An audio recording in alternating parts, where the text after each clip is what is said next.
Have a couple things at the top, and then I'll hand it over to our guest today. Today, the Vice President and the White House Office of Gun Violence Prevention are hosting community violence intervention leaders from across the country to recognize their efforts in reducing and preventing violence and ultimately saving lives. God bless you. The event is a culmination of a week of activities hosted by the Office of Gun Violence Prevention for Community Violence Awareness Week. Community violence intervention programs are a key piece of the President's Safer America plan and have been shown to reduce violence by as much as 50%. That's why the Biden-Harris administration continues to make major investments in community violence intervention and other proven solutions to end the epidemic of gun violence. The President's American Rescue Plan provided over $15 billion to prevent crime and promote public safety, while the Bipartisan Safer Community Act provides $250 million in funding for community-based violence prevention initiatives. These actions are reducing crime and saving lives nationwide, with homicides and gun violence rates on the decline in 2023. We will continue to work to protect American communities from this senseless violence while calling on Congress to do its job and take further action to implement common sense gun safety measures. And finally, I also want to share a brief readout from a recent visit by senior U.S. officials to Guyana, Colombia, and also Mexico. Principal Deputy National Security Advisor John Feiner traveled to Guyana and Colombia February 4th and 5th, which followed a series of other high-level U.S. visits. In Guyana, he met with President Ali and Caribbean Community CARICOM Secretary General Dr. Carla Barnett to reaffirm U.S. support to Guyana's sovereignty to advance economic and security cooperation and to discuss CARICOM's priorities for their February 25th meeting. Haiti and Venezuela figured prominently in these discussions, as did Guyana's priorities on the United Nations Security Council. In Colombia, we issued a joint statement following Mr. Feiner's meeting with President Gustavo Petro that covered financing for sustainable infrastructure under President Biden's America's Partnership for Economic Prosperity Initiative, as well as ongoing cooperation on security and migration. The statement reaffirmed support for competitive and inclusive elections in Venezuela and implementation of the Barbados Agreement between representatives of Nicolas Maduro and the Unitaria Platform. Mr. Feiner expressed appreciation for Colombia's continued effort to promote dialogue, but also underscored the need for the international community to support an electoral process free of harassment and intimidation, where all candidates are eligible to run for office. Turning to Mexico for a second, White House Homeland Security Advisor Dr. Sherwood Randall led an interagency delegation to Mexico February 6th and 7th. She engaged in a wide-ranging discussion with President AMLO, and then separately, our delegation met with Mexico's Security Cabinet, both focused on bilateral and regional issues, including sustained cooperation on migration and joint efforts to promote economic opportunity and development in the Americas. During the fourth meeting of the Trilateral Fentanyl Committee established by President Biden, President AMLO, and the Prime Minister Trudeau, the United States, Mexico, and Canada agreed to 10 joint actions to counter the trafficking of illicit synthetic drugs, including fentanyl and firearms in North America. These are outlined in our joint statement that was issued yesterday. On February 7th, Treasury designated one of Ecuador's most violent gangs and its leader for fueling the recent surge of violence in Ecuador. The sanctions are just one part of the significant assistance we are providing to our Ecuadorian partners as they confront transnational organized crime and illicit narcotics. Finally, allow me to once again pay respect for the people of Chile as they mourn the loss of former President Sebastián Piñera. Our prayers also go out to all in Chile who lost loved ones to the wildfires and forced thousands to leave their homes. The United States is supporting firefighters by deploying technical staff, by providing satellite imagery, and offering funds to the purchasing firefighting equipment, and we stand ready to do more.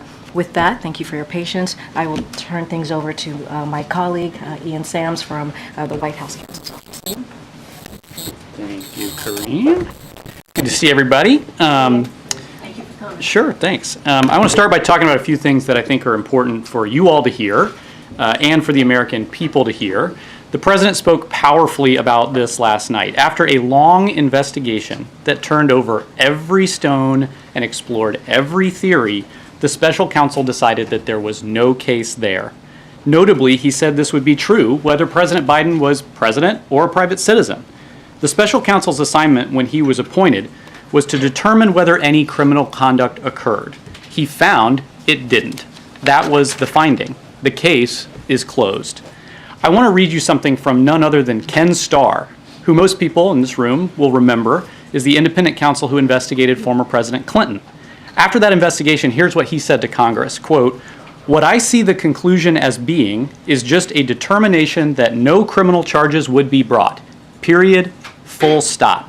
That is it. It's all over at that stage," end quote. That rings true here. The special counsel report goes on at length about the president's unprecedented cooperation in this case. I want to share a few things about that because I think it's very important.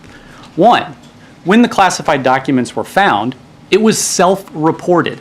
The president directed his team to ensure that any classified documents were returned immediately. Why did he do that? Because the president takes classified information seriously. He always has. He did not intentionally take classified documents. He understands documents like that belong with the government. He never made any attempt to obstruct. Two, he took unprecedented action to get the special counsel what he needed. He opened up every room in his family home and his beach house for comprehensive FBI searches, a first time in history. He sat for 2 days of interviews.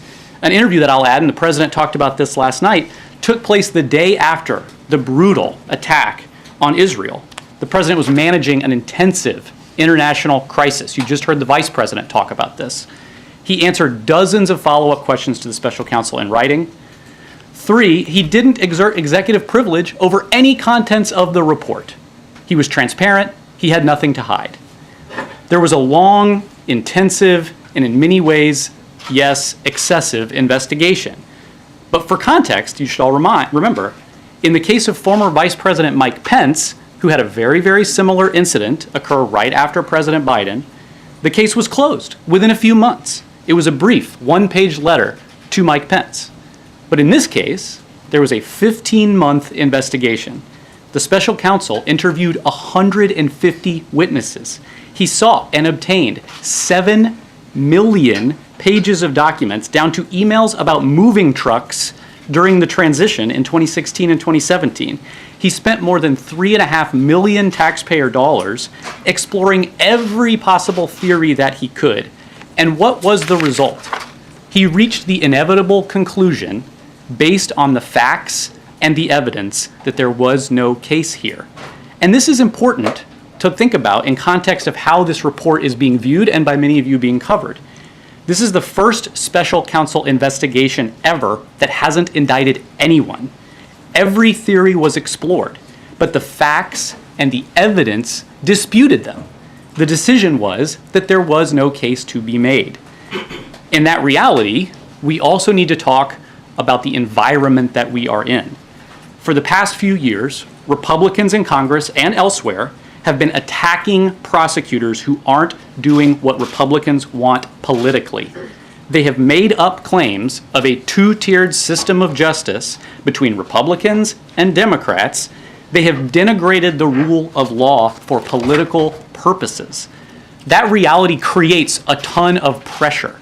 And in that pressurized political environment, when the inevitable conclusion is that the facts and the evidence don't support any charges, you're left to wonder why this report spends time making gratuitous and inappropriate criticisms of the president. Over the past 24 hours, we've actually seen legal experts and former prosecutors come out and give their analysis. Former Attorney General Eric Holder said the report, quote, contains way too many gratuitous remarks and is flatly inconsistent with long-standing DOJ traditions.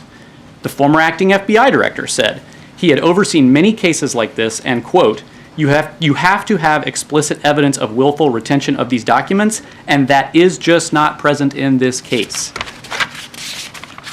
The former FBI General Counsel, who I'll add was also the lead prosecutor in the special counsel Mueller investigation, said it was, quote, exactly what you're not supposed to do, which is putting your thumb on the scale that could have political repercussions. That's the assessment of seasoned professional law enforcement officials and prosecutors with deep experience at the Department of Justice. Unfortunately, the gratuitous remarks that the former Attorney General talked about have naturally caught headlines and all of your attention.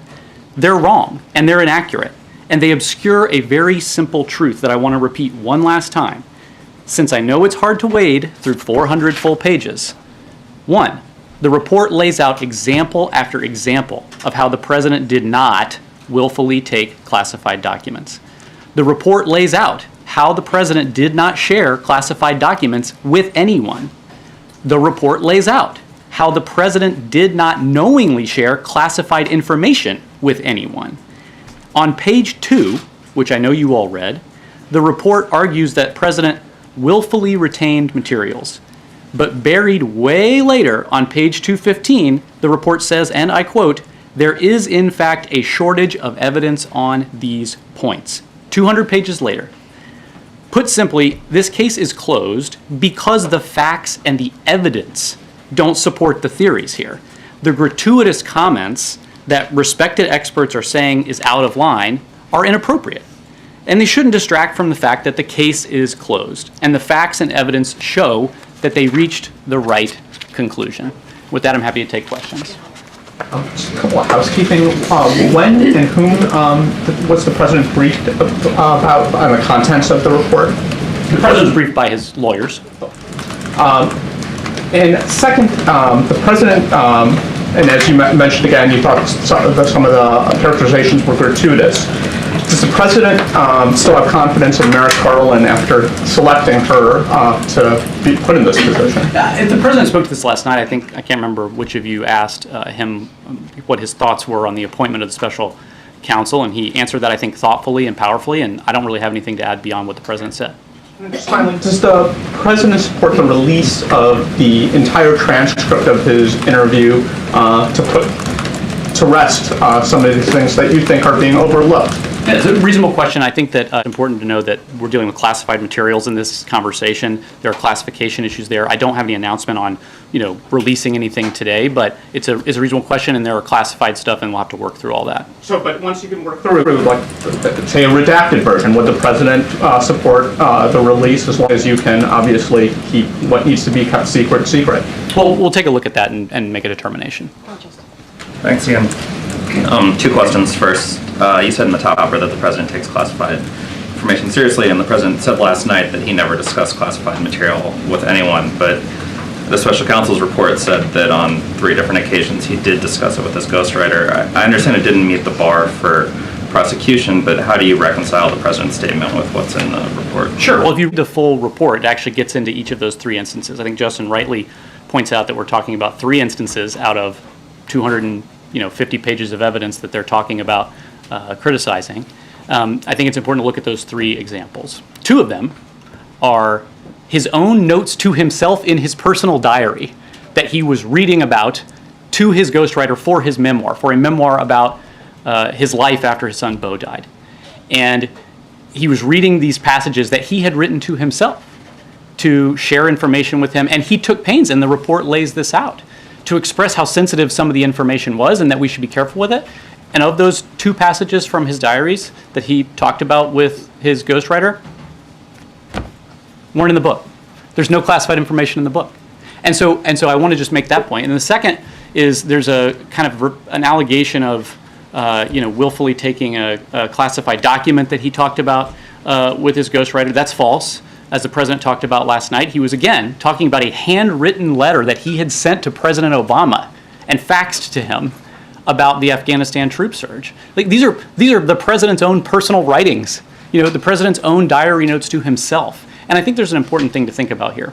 There's plenty of historical analogs. The most notable of which is President Reagan, whose diaries very famously became a subject of a lot of attention in the country. And the Justice Department knew that President Reagan's diaries had classified information in them. Knew it at the time.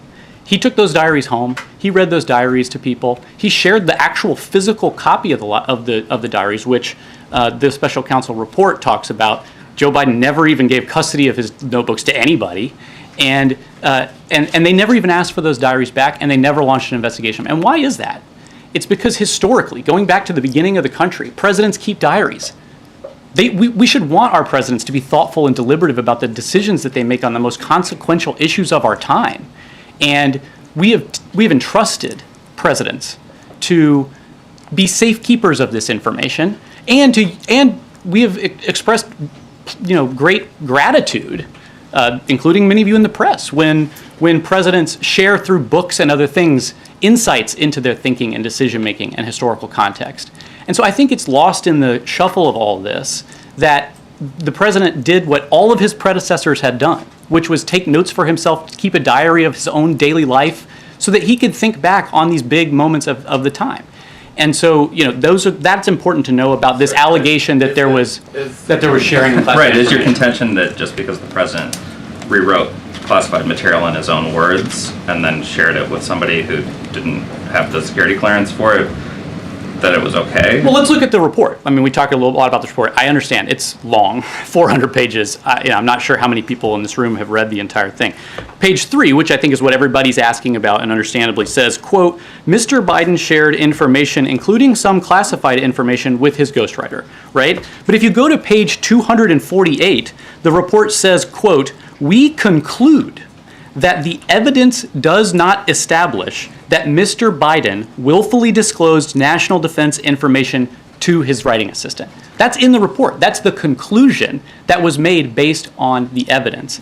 And there's something else I want to add about this because we've gone back and forth. On page 1 of the report, it says the president willfully retained classified marked documents relating to Afghanistan. But on page 215 of the report, it says, quote, there's in fact a shortage of evidence on these points. On page 5 of the report, everybody read that, first few pages, says, quote, Mr. Biden's memory was significantly limited. But here's something that everybody should make sure that they see. Elsewhere in the report, he says, quote, we expect the evidence of Mr. Biden's state of mind to be compelling, pointing to him providing, quote, clear and forceful testimony. That's his comments on his state of mind later in the report.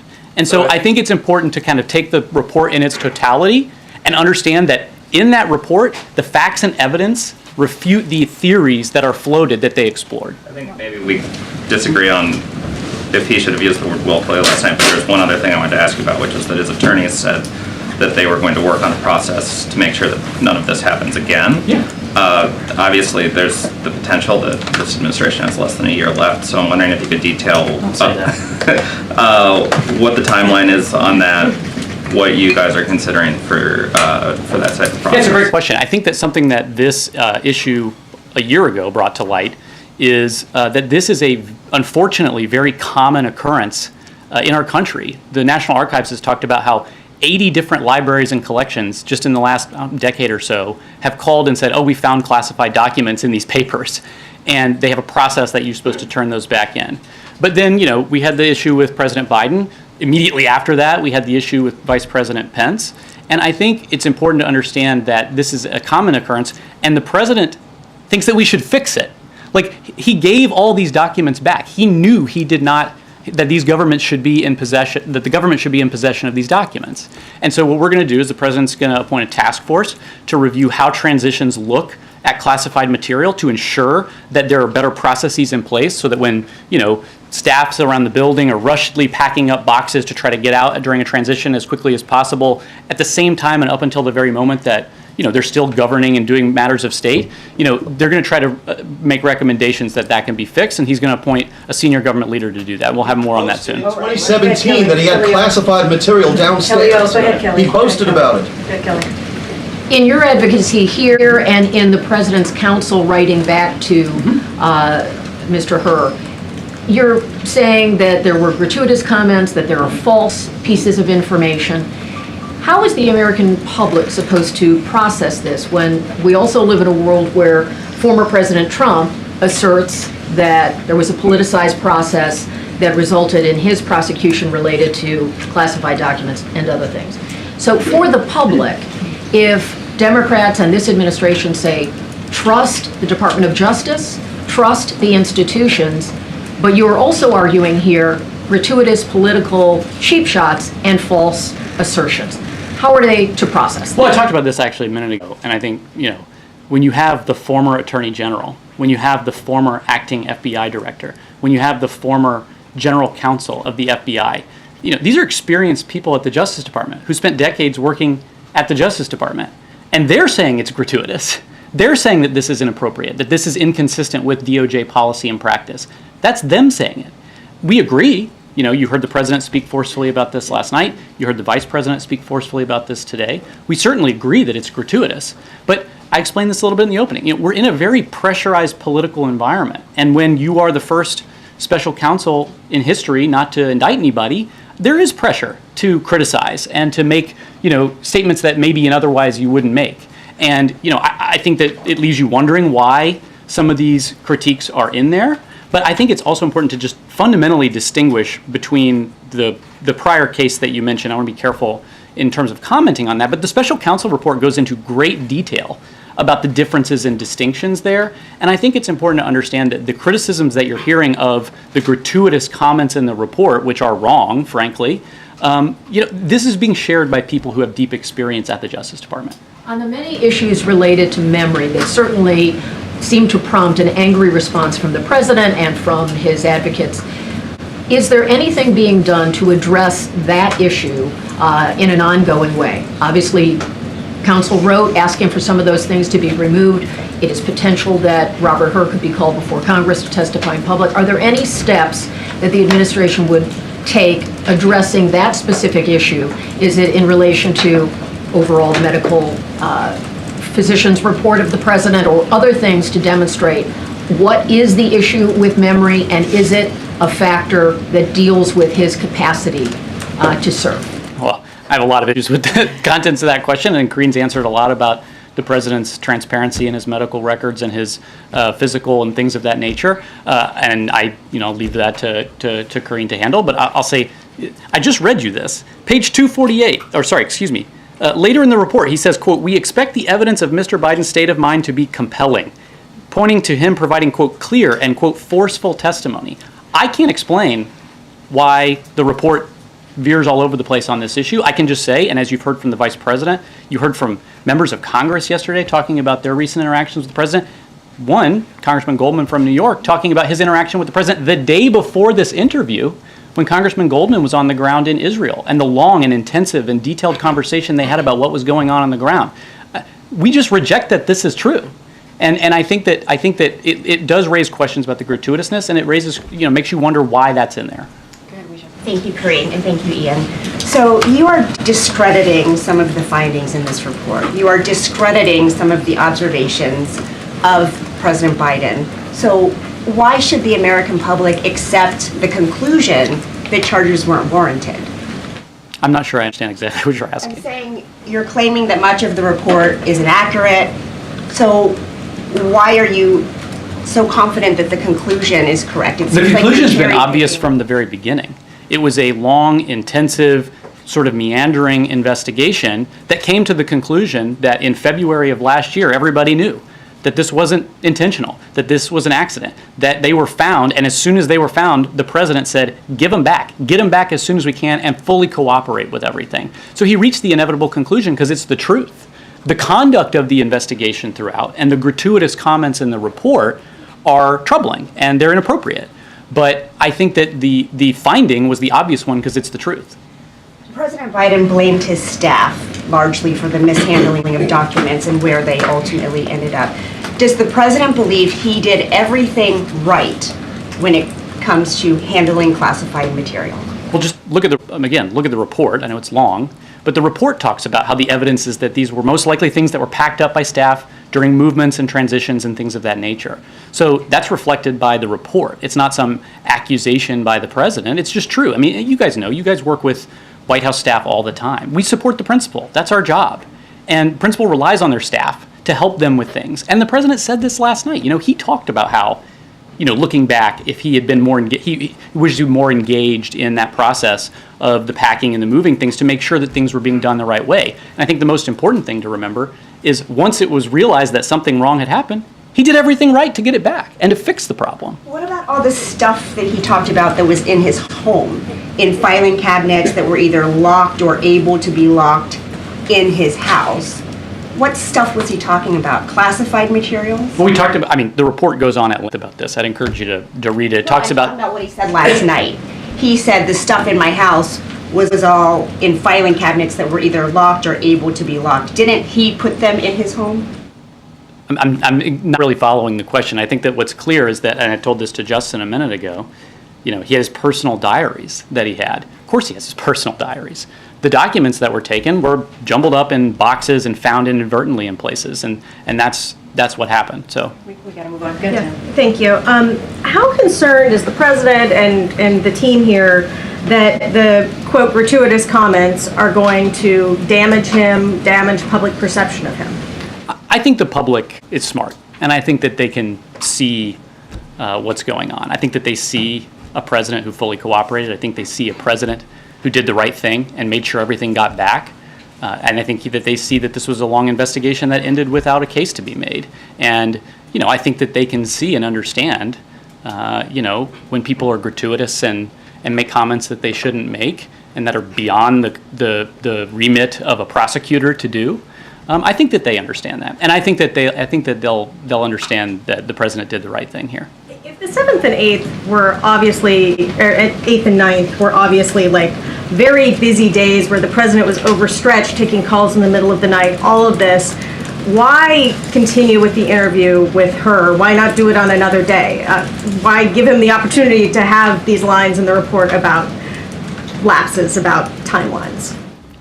He should have thrown up roadblocks. Is that what you're saying? I'm saying he committed to it, and as special counsel, and like, hey, the world is on fire. Could we do it another I'll day? tell you what's interesting about this, and this is oddly not in the report, is at the beginning of his interview, the special counsel told the president, I understand that you're dealing with a lot of things right now, and I'm going to be asking you questions about stuff from a long time ago. I want you to try to recall to the best of your abilities, things of that nature. That's often what prosecutors would tell witnesses.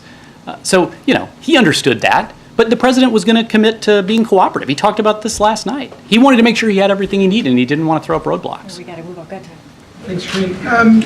Just a first question. Has the president read the entire report, and when was he given the report? Did he review it when his lawyers did the privilege review? And do you have any just context on when he himself found the findings of it? We received the report yesterday from the Justice Department and formally sending it over. Obviously, the president's lawyers were doing the privilege review that we disclosed to everybody was happening and disclosed when we had concluded it.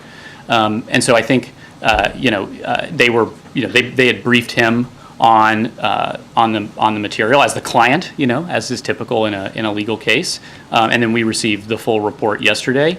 The president's been pretty busy. I'm not sure he's read 400 pages. I'm not sure how many folks in this room have read all 400 pages of it, but he certainly is familiar with the contents of the report. Just one quick follow-up. The president was animated last night, rejecting the idea that he did not remember when his son died. Can you provide a little bit more context about, was he directly asked in the interview by the special counsel for the dates? Was it part of a broader conversation? I just think some additional context to understand what is in that report might be helpful. Yeah, the president was pretty clear last night, and I think that the American people have heard from him for years about the pain and the suffering that they went through when Bo passed away, and the gravity of that. And I think to suggest that he couldn't remember when his son died is really out of bounds. The conversations in the interview back and forth, he's being asked about, file folders from a basement and how did they get there and what is that and what were you doing around that time and things of that nature. I don't want to, just to be very careful, I don't want to get into specific things while it's still in a classification process. But, it is safe to say that, of course, the president knows when his son died. So do you have any sense of why the special counsel would write explicitly in the report that the president was unable to recall when his son died? you'd have to ask the special counsel why he chose to include that. Thanks, Karine. Thanks, Ian. So you said that you told the special counsel that the criticisms of President Biden were inaccurate, gratuitous, and wrong. So how did the special counsel respond when you told them that? I put out his report. So they ignored. I'm unaware of any changes that were made in response to our very strong, forceful, and rooted in evidence arguments that we provided. And you had just mentioned how these interviews happened shortly after the October 7th attacks. The president mentioned it last night. In mentioning that, does that mean that possible memory lapses happened because he was so distracted by what was happening overseas? Or do you dispute that he had any memory issues during those hours of interviews? I dispute that the characterizations about his memory that were in the report are accurate because they're not. And I think the president spoke very clearly about how his mind was on other things. I mean, he was dealing with a huge international crisis of great global consequence. And, he was trying his best to answer questions in this interview because he wanted to be fully cooperative. So there were no memory lapses during... I think there's something important that people should remember about the way that sort of interviews like this happen. God forbid, one of you guys ever have to get interviewed by a prosecutor, and I hope you don't. Witnesses are told, as I mentioned by special counsel, to do the best they can to recall or remember things, and they're not supposed to speculate. They want facts. They want facts and evidence, and so I think probably in almost every prosecutorial interview you can imagine that people have said that they don't recall things because that's what they're instructed to do. So I think that's just important context to keep in mind. And just lastly, in September, the president was asked about Trump's classified documents being found in Mar-a-Lago, and he said, quote, "How could that possibly happen? How could anyone be that irresponsible?" But there were classified documents found in the president's garage in a damaged cardboard box. So would that be considered irresponsible? Look, I think the president made clear that he gave everything back as soon as he found out that he had it. And so, I think that it's fundamentally incorrect to try to analogize the situation or and frankly, the report says that too. And the idea that that he did anything except be totally cooperative and to take great strides to ensure that the classified documents were returned speaks for itself.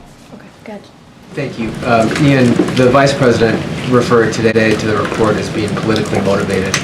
Is that the position of the White House, that this report was politically motivated? Well, I saw the Vice President's remarks. I thought they were very powerful, and I talked about this a little bit at the top of our conversation here today. There's an environment that we are in that generates a ton of pressure because you have congressional Republicans, other Republicans attacking prosecutors that they don't like.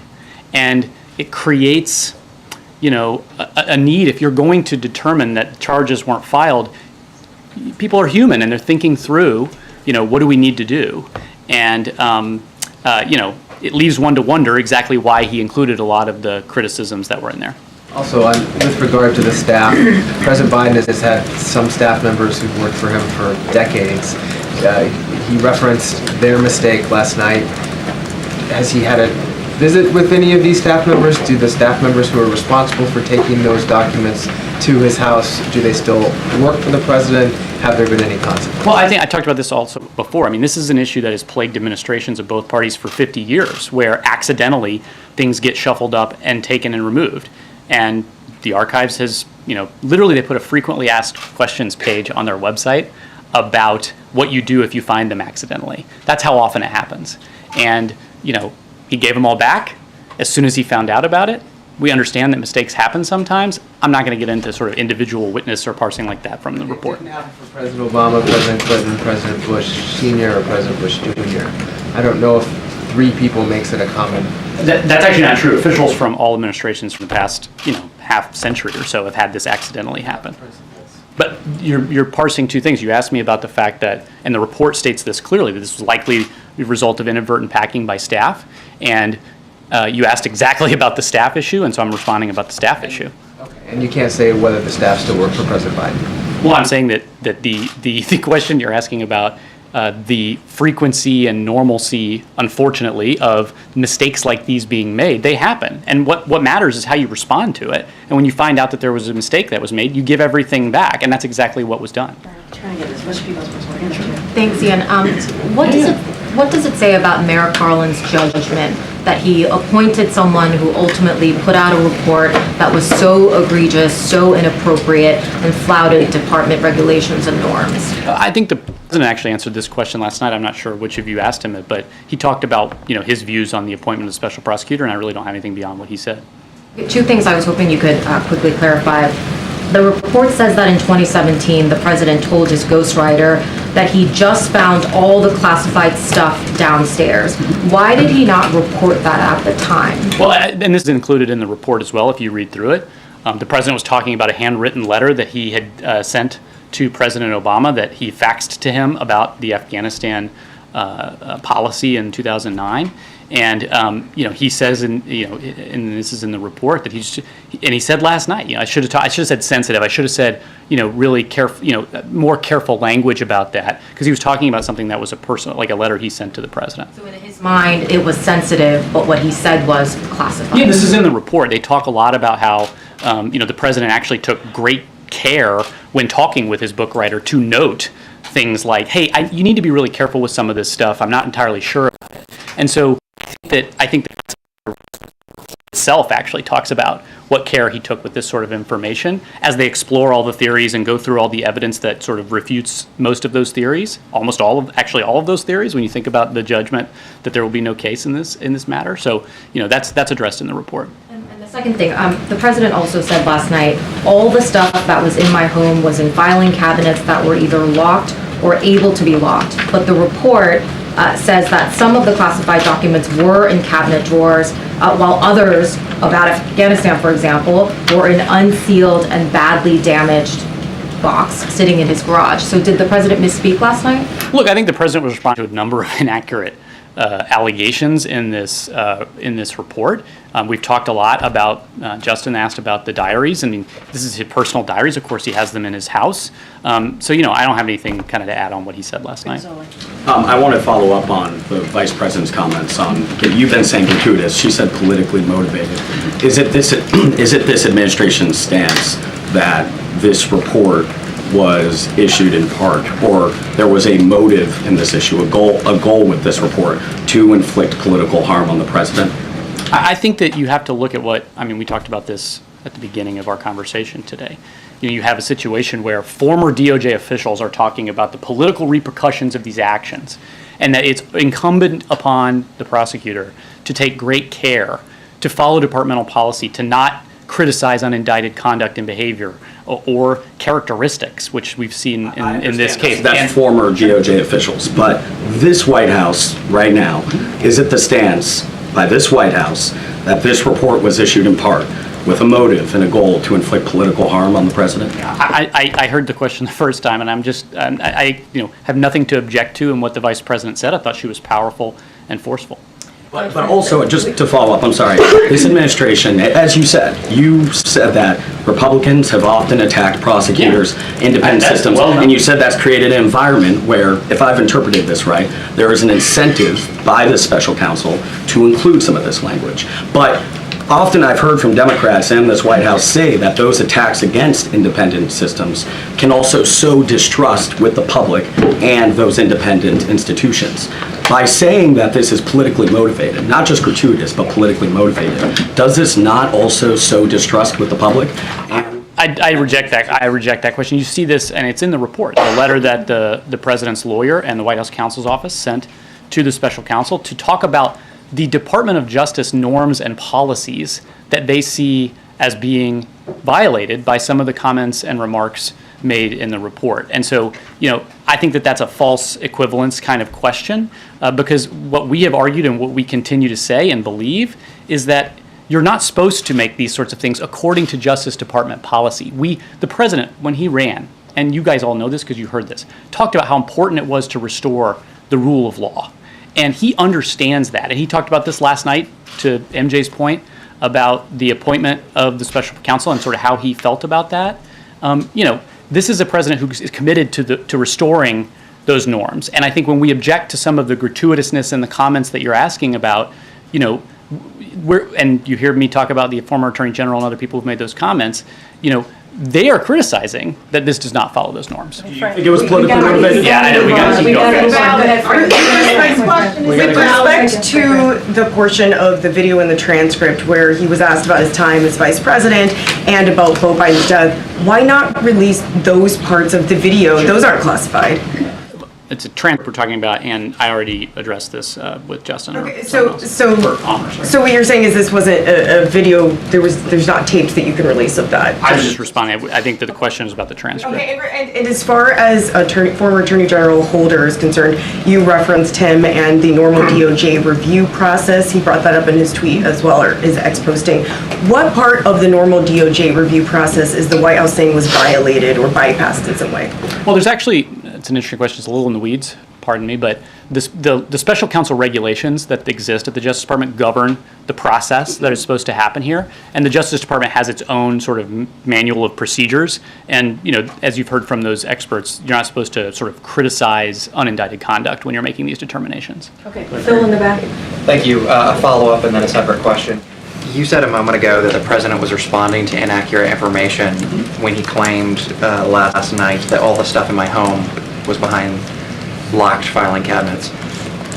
Is he entirely clear now, at this point, where all the documents were discovered? And does he now know that his statement about locked filing cabinets is false?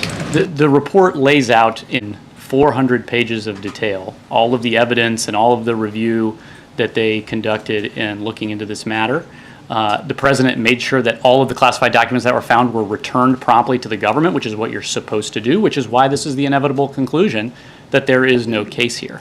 And that's not what I asked, though. Does he know that his statement yesterday that all the documents were behind locked cabinets was inaccurate? Is he clear in his mind? I know that last night was perhaps, stressful, confusing environment, but does he I understand what you're trying to ask, Phil, and I think that I've answered the question. I have a separate follow-up question, and that is, my follow-up question after that lack of a response was, there was an eye-popping moment in the report specifically about the president's ghostwriter, and that was that after he learned that the special counsel had began an investigation, he deleted some of his recordings. Now, those recordings were able to be recovered.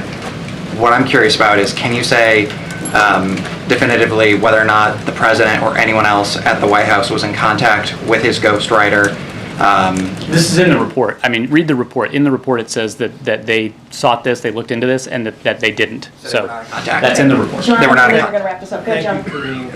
Ian, thank you so Sure, much. yeah. Two questions, just for clarity. You're from the White House counsel's office, Correct. But you're not a lawyer, correct? That's correct. I'm a spokesperson. Okay. Any chance that we'll get the White House counsel to come out here and answer questions directly? Should I be offended by that? I mean, I get offended all the time. I know. I mean, what? I mean, come on. You did say something that was factually I was incorrect, asking. Ian. There has been a previous special counsel. John, finish your question, please. I was asked to come today by your colleagues in the press corps, and we happily obliged. As you know, former President Trump, he was charged with a slew of criminal charges related to classified documents in his possession, including counts of willful retention of national defense information.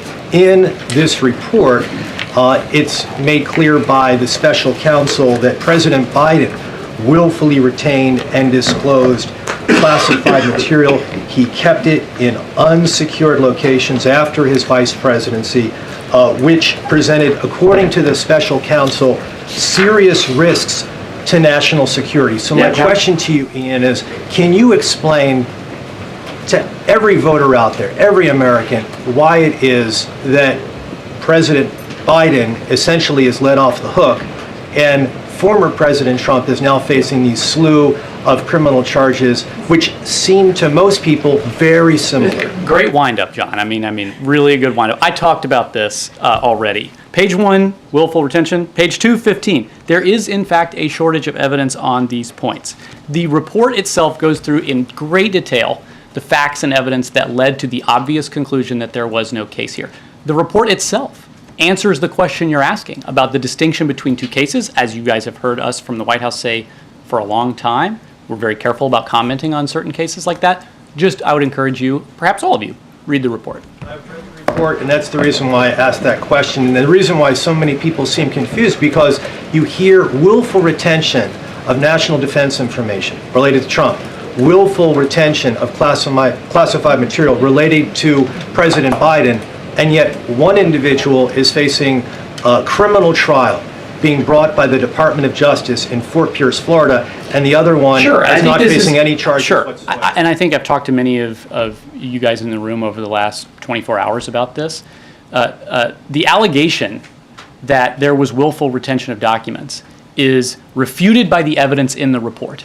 And the conclusion was made directly that the evidence does not support that claim. He explored the theory. It's in there on page 2. Everybody focused on it. I'm exploring the theory of willful retention, but that the evidence as a whole was insufficient because that's not what the facts show.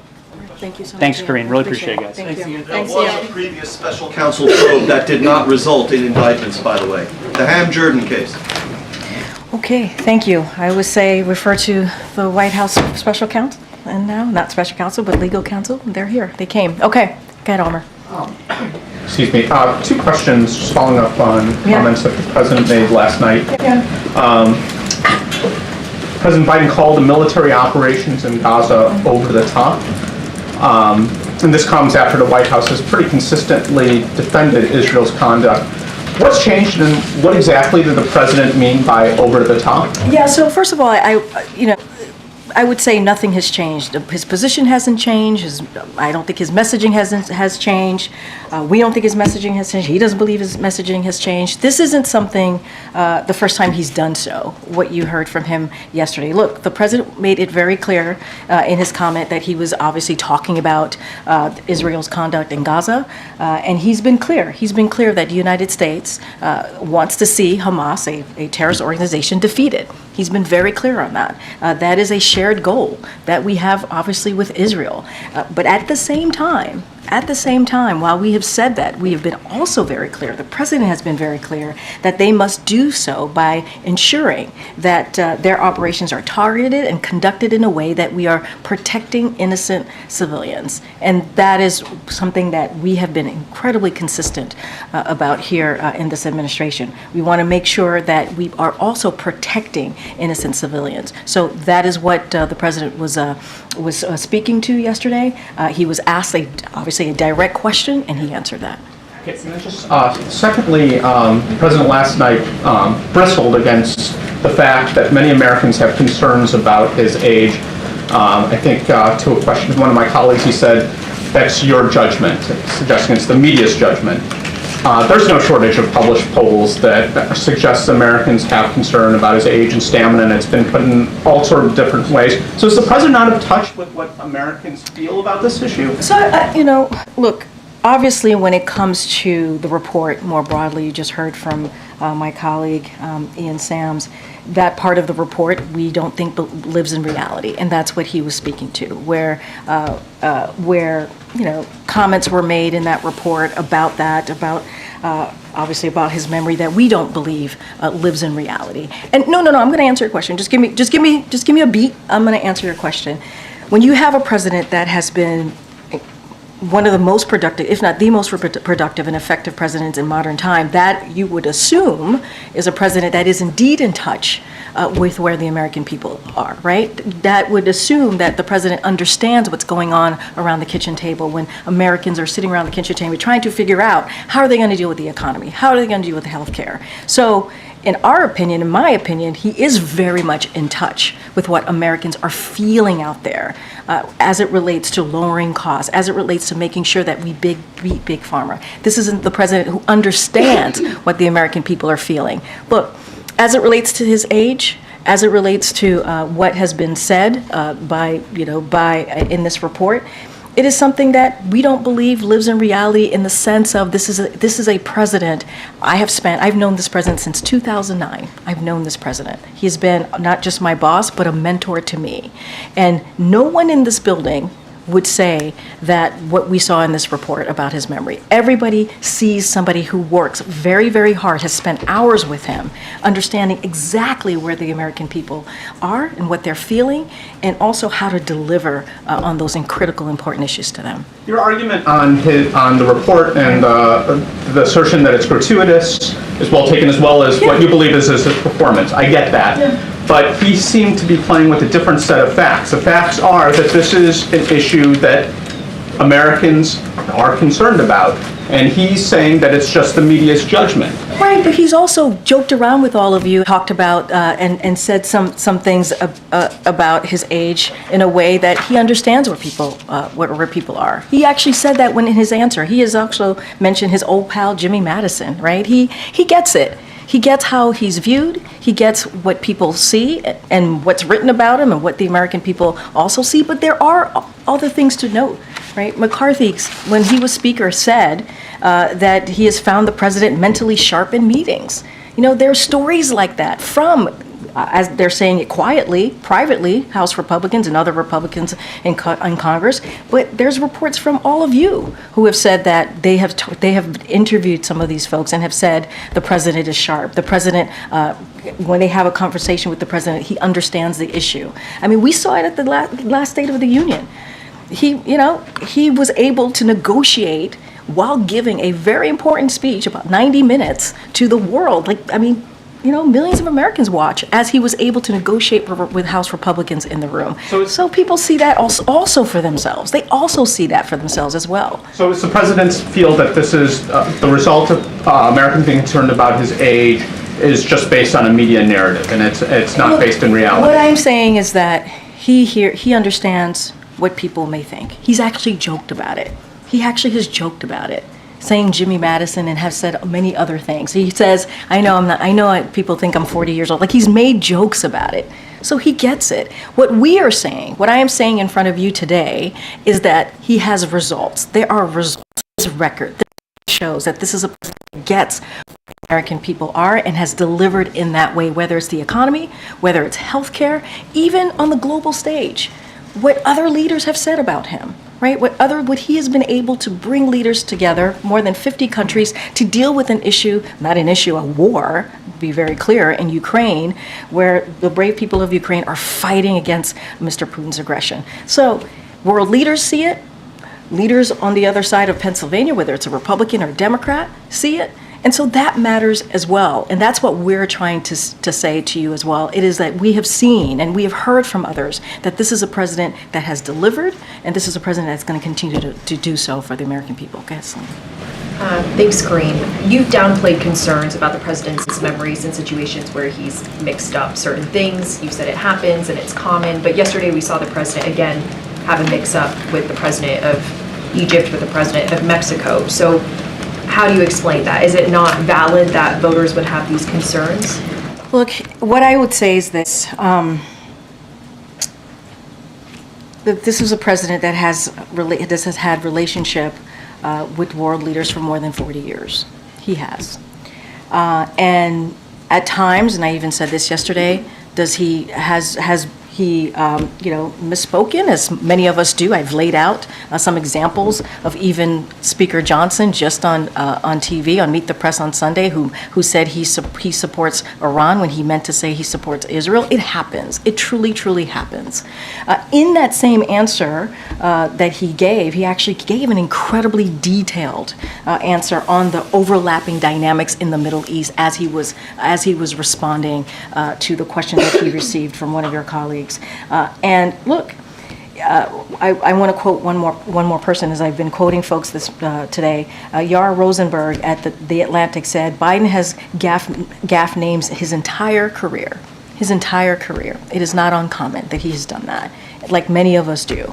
And he said he was clearly talking about Egypt and named Sisi and laid out his policy and the broader issues in detail. Twitter just isn't interested in that, right? And so look, this is a president who has the experience. You've heard me say this, he's been senator for 36 years. He's been obviously vice president for 8 and now president. He has these long relationships with leaders.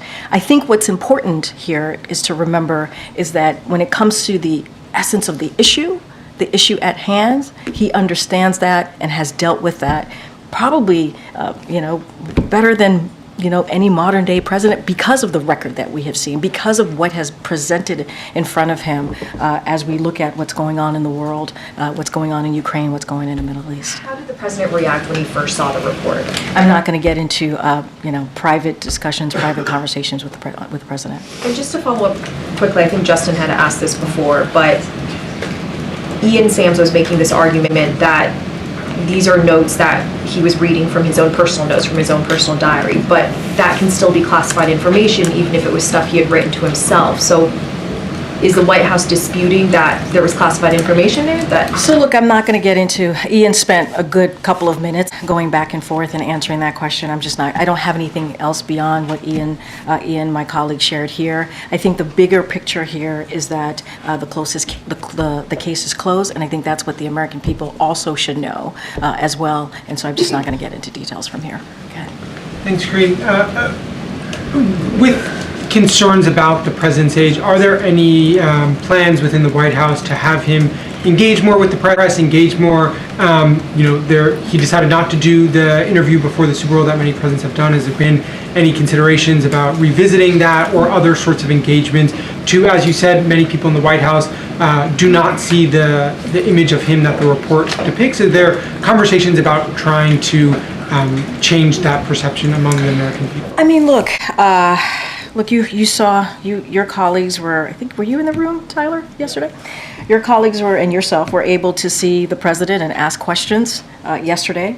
He did that, I believe, if not the day before yesterday, he did that a couple of times this week, I think about 3 times, engaging with the press. It's just something that he does pretty often. And we're going to try and obviously pick moments. He's going to, on his own, have moments where he's going to want to walk over and talk to all of you, as he's done many times before. We're going to continue, obviously, to your question, yes, we're going to find many different ways to engage with the press. That's something that we think is very important. It's important to take your questions. It's important to hear from all of you and hear directly what's on the mind of the American people, as well as what we believe is on the mind of the American people, and take questions. So that's not going to change. I don't have anything. But I'm just wondering if there's been more conversation in the White House in the last 24 hours about a sense of urgency to try to get the president. I hear the question, but he literally took questions from all of you 3 times this week. 3 times. Once when we were on the broad. But just more broadly about getting the president out more to try to combat the idea that he has memory issues and is a. No, but I hear your question, but we literally did. I was on the road with the president from Thursday last week until Monday evening. We went to Detroit or Michigan. We went to Michigan. We went to California. We went to we went to Vegas. The president has been out there, and that's something that we're going to continue to do. And so he wants to be out there to talk directly to the American people. You hear us say that all the time. And you've seen him do that throughout the month of January. And now, obviously, we're in February. We're going to continue doing that as we have been for the last 2 to 3 years. It's not going to stop. Okay. Thanks, Karine. A question about Israel. Has he communicated to Prime Minister Netanyahu that he believes his response has been over the top? Is that language he has used in their discussion? I mean, look, we have read out, we've read out conversations that the president has had with the prime minister. The president has always been clear with the prime minister. I just don't have anything beyond that. What he said yesterday, what the president said yesterday, he's done before, in saying very clearly, obviously we believe that Israel has a right to defend itself. Obviously we believe we are in agreement that a terrorist organization, they have to make sure that they deal with this terrorist organization that on October 7th, terrorized and killed more than 1,200 people. That is a reality. But at the same time, the president has also been clear that their military operations need to be done in a precise way, in a more targeted way. We need to protect civilians' lives. And so, that has been the case. Now, in the broader scope, the president has been working with his team to make sure that we have another humanitarian pause. We understand how important that is to make sure we bring those hostages home to their friends, to their family, to their loved ones, and also get that really critical, important humanitarian aid that's needed in Gaza, get that in there. And so that's been the president's position. Nothing has changed there. Can you clarify whether there's been any change in White House policy with regard to tying aid for Israel to its actions? I don't have any change of policy to announce to all of you. Since my colleague referenced a question that we asked last night, the question was about voters having concerns about the president's age, and his response was that that was my judgment. It was obviously making a reference to public polls that are out there that indicate that voters do have this concern. So does the president not believe that many voters have this concern about his age? I mean, the president's talked about it. He's joked about his age, right? He has joked about his age, understanding what voters might think. He has. He's done that pretty often. I think I think the other thing that we want to make sure that you all understand is that this is a president that also has delivered for the American people. That is a fact. That is something that we see in the data. That is something that we see in the policy, whether it's a bipartisan legislation that we've been able to get through that people didn't think we would be able to get through, whether it's as it relates to like infrastructure or the Chips and Science Act, real things that American people feel. And for him, that's what he believes is important to focus on, is what the American people need in the sense of issues that matter to them. And that's what he wants his focus to be. That's what we want our focus to be as well. That's what we're always trying to communicate with all of you. But he jokes around about it all the time. He makes jokes about his age all the time. I'm just asking for clarification on why the fact that we brought up that concern prompted him to say, this is your judgment. As though there isn't because what that show that voters do have that concern. Well, I just stated moments ago, it is your judgment, right? In the sense of like that is not what we see, right? When we see what it wasn't my judgment, but meaning more broadly. I'm not talking about you specifically. Yes, more broadly. I'm just asking, does the president believe and understand that that is a concern that voters I have? already said he understands. That's why he makes jokes about it. He understands that. But what we are trying to say is our judgment from here, what we see from this president is a president that is zeroed in and focused on the American people. When we see him working, he is focused. And we don't see what, for example, all of this was brought up by the report. We do not believe that part of the report lives in reality. And that is what we're speaking to. That is what we're talking about. Do you think there's any risk to the president sounding like he's dismissing that concern when he has that kind of reaction to a question like that? Look, the president is going to obviously speak for himself and lay out what he thinks is important to talk about as it relates to the American people. When he wants to talk about the economy, he wants to talk about healthcare. We are talking this week about gun violence, right? How do we prevent gun violence, which is an issue that is incredibly important to communities across the country. When you think about gun violence being an epidemic in this country, those are the things that he wants to focus on. Those are the things that he wants to make sure that the American people understand what we're doing to deal with those critical issues. As it relates to his age, he makes jokes about it. He does. You hear him make jokes about it all the time. He gets it. He gets it. But he also wants to make sure that we are talking about the issues that, and I talked about this almost starting this, the briefing here, is what people really care about when they are sitting around their kitchen table. And that matters. We believe that matters as well. Okay, Francesca. Thanks, Karine. Picking up on Tyler's line of questioning, why wasn't there a 2-2 today with the German chancellor? Look, we always find different ways to engage with the press when we do these types of bilats. There are many things that come into consideration, and with this trip, there was no 2+2. You're going to see, obviously, there's going to be some of your colleagues going to be part of the pool spray in a couple of minutes, not too long from now, and so you'll have an opportunity to see the two of them. Look, every visit is different, and they're different for different reasons. It's not just us. We have conversations with other countries that the leader, obviously the leader of the team of the other country. This just happens to not have a 2+2, but that's not always the case. And yesterday, when you made light of the president's verbal flubs, had you been briefed on the special counsel report or seen it at all? Nope, not at all.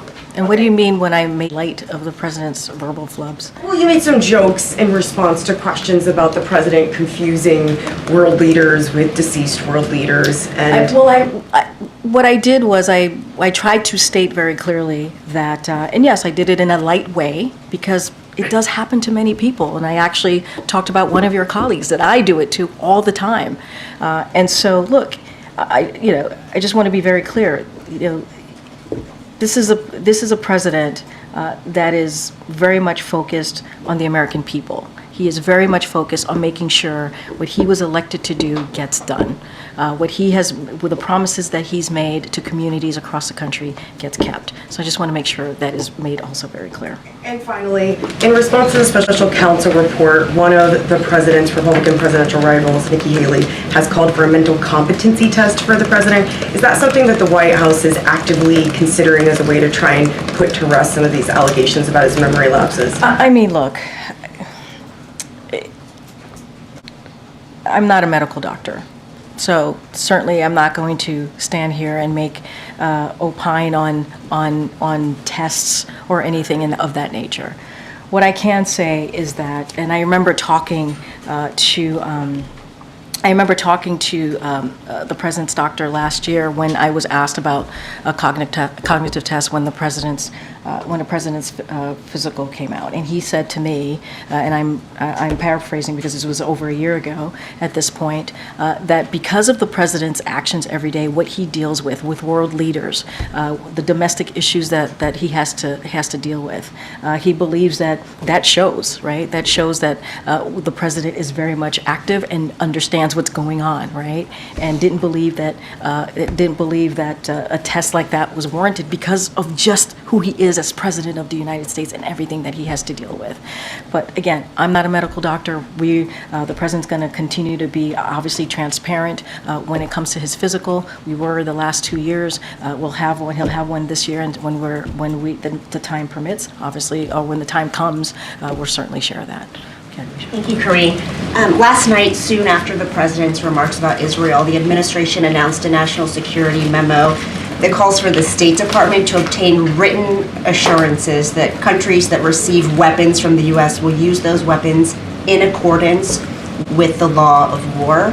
Jake Sullivan, Kirby, others have previously said that the U.S. already requires those assurances. So why did the administration feel the need to formalize that and ask for it in writing now? So look, so this memorandum that you're speaking of, it emerged in part with our discussions with members of Congress, so this obviously memo came out yesterday, and so it's called the National Security Memorandum. It outlines the standards that countries must adhere, as you just laid out. But I also want to be clear: there are no new standards in this memo. We are not imposing new standards for military aid. That's not what is in this memo. Instead, we are spelling out publicly the existing standards by the international law, including the law of armed conflict. So we are also, one thing that we are doing is creating a new annual report to Congress that members have requested. This is in request because of the interest of transparency. So this is in line with conversations that we have with the congressional members as we try to really work together in a way that makes sense and moves the ball forward. But this is not new standards. This is something. These are things that already exist. To your point, that is now in writing. And then we did create a new annual report for more transparency. If Israel doesn't sign off within the deadline of 45 days, because it is involved with active conflict, will the U.S. aid be cut off immediately? So what I can tell you is that we did brief the Israelis on this. They reiterated their willingness to provide these types of assurances, so those conversations are happening, and they obviously they reiterated their willingness for these assurances. Thank you. Okay. One more. Okay. Thank you, Karine. If the special counsel says President Biden has got significant limitations on his memory, then who is helping him run the country?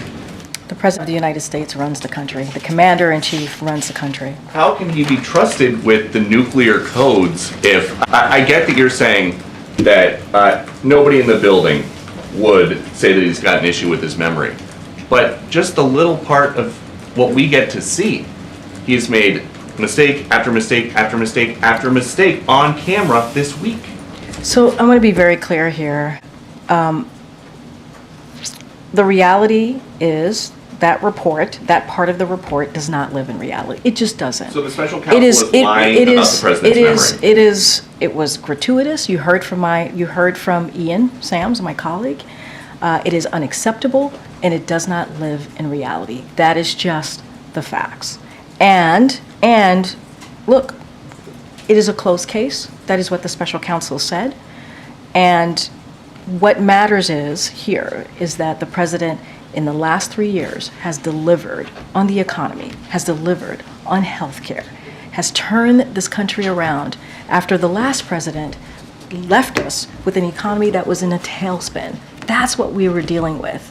That's what we were dealing with. If you think about the world leaders and issues that have been going on in this country for the past 2-3 years, not in this country, in the world, right? When you think about Ukraine, the president was able to bring together NATO allies.